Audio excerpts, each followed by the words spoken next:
Astrophotographer Justin Ng of Singapore sent in a photo of an Eta Aquarid meteor taken at Mount Bromo, East Java, Indonesia, May 5, 2013.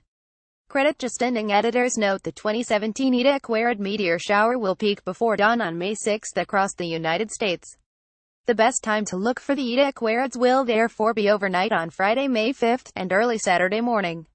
Some Eta Aquarid meteors may be visible between April 22 and May 20. If bad weather prevents your view, you can watch a series of Eta Aquarid meteor shower webcasts on slu.com at 11 a.m. EDT 1500 GMT, 5 p.m. EDT 2100 GMT and 11 p.m. EDT 0300 GMT. The first webcast will feature a live views of the meteor shower from New Zealand from SLU Partners Weather News Japan. The 5 p.m. EDT webcast will include views from SLU's flagship observatory at the Institute of Astrophysics of the Canary Islands, as well as from partners in Chile and elsewhere. The final webcast will be a live show hosted by Gerard Minto and featuring contributions from SLU astronomer Eric Edelman, astronomy journalist and author Bob Berman, and Helen Avery, SLU's human spirit editor. The Eta Aquarids are one of two annual showers caused by Halley's comet. The other one is the Orionids, in October. They are named after their apparent radiant point in the constellation Aquarius, near one of its brightest stars, Eta Aquarid. The shower is active throughout April and November. When it peaks, according to NASA, observers can expect about 3,060 meteors per hour. Generally, the peak is spread out over about a week, centered on May 7, according to the American Meteor Society. Eta Aquarids are best visible in the hours before dawn and due to the southern area of the sky in which the radiant appears, or more readily visible from the tropical and southern hemisphere regions. While the meteor shower has been going on for centuries, it wasn't officially classified by astronomers until the late 1800s.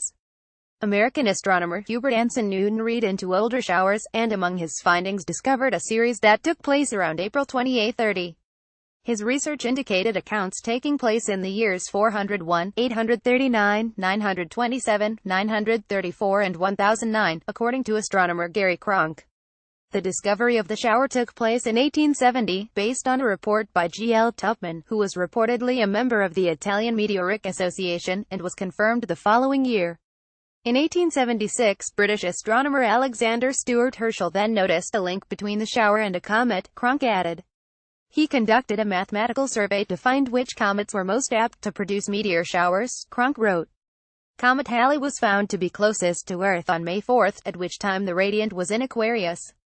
Herschel immediately noted that Tupman's observed radiants of 1870 and 1871 were very near these predictions.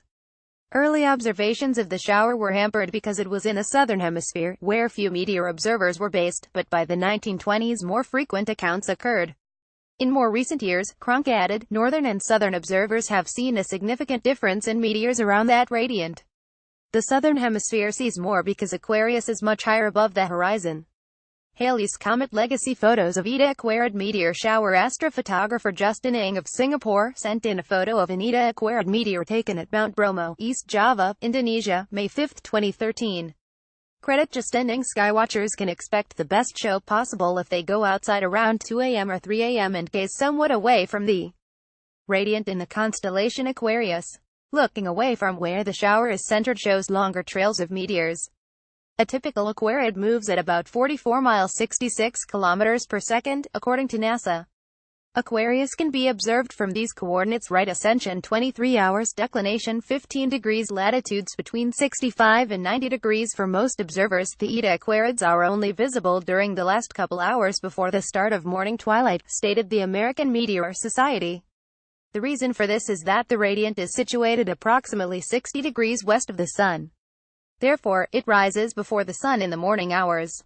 Infographic: how meteor showers work. While northern hemisphere observers may get mixed results with the shower, those south of the equator report a much better show. Australians, for example, consider the shower one of the best shows of the year, said Space.com skywatching columnist Joe Rao. The meteors do not actually originate near Aquarius. The placement of the radiant there is an orbital coincidence. In reality, Earth runs into a stream of litter left behind by Comet Halley, which is the most famous periodic comet.